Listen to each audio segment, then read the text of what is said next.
Jones Cooper feared death. The dread of it woke him in the night, sat him bolt upright, and drew all the breath from his lungs, narrowed his esophagus, had him rasping in the dark.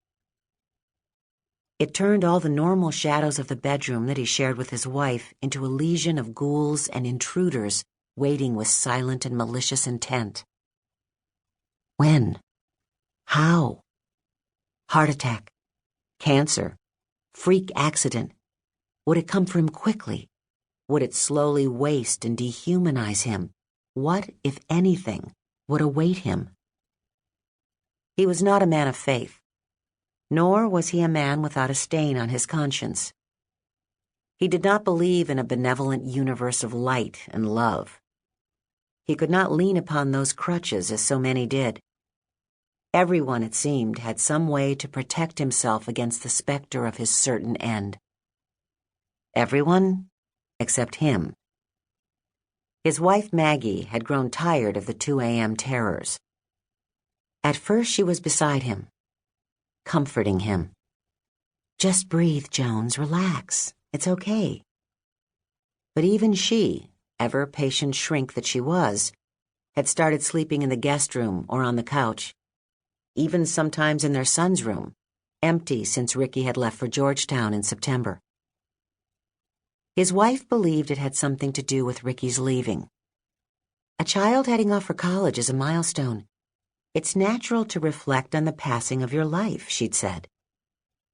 Maggie seemed to think that the acknowledgement of one's mortality was a rite of passage, something everyone went through.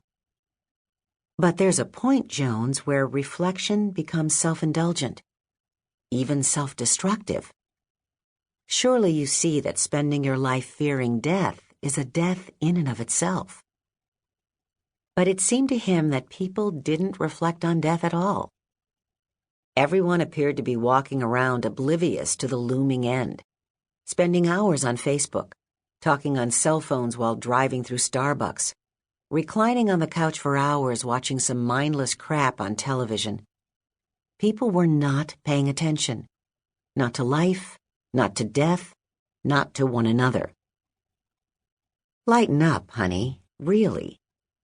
Those were the last words she'd said to him this morning before she headed off to see her first patient. He was trying to lighten up. He really was. Jones was raking leaves. The great oaks in his yard had started their yearly shed.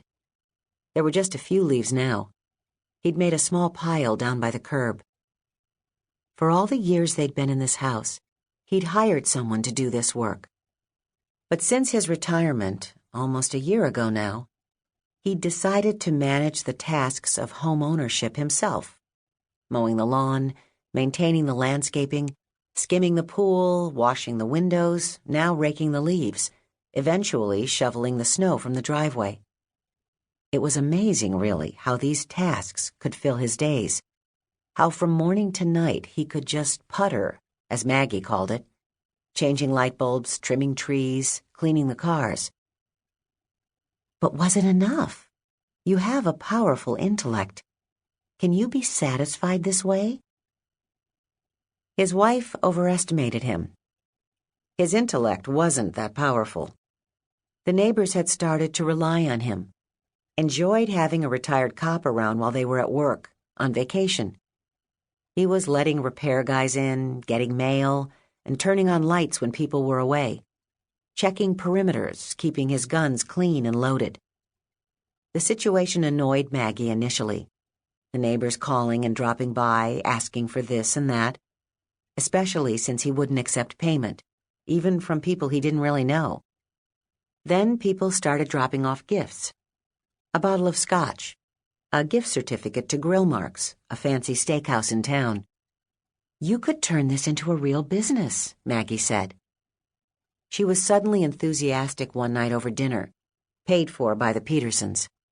Jones had fed their mean-spirited cat Cheeto for a week. He scoffed. Oh yeah, local guy hanging around with nothing to do but let the plumber in? Is that what I'd call it? She gave him that funny smile he'd always loved. It was more like the turning up of one corner of her mouth, something she did when she found him amusing but didn't want him to know it. "It's a viable service that people would pay for and be happy to have," she said. "Think about it.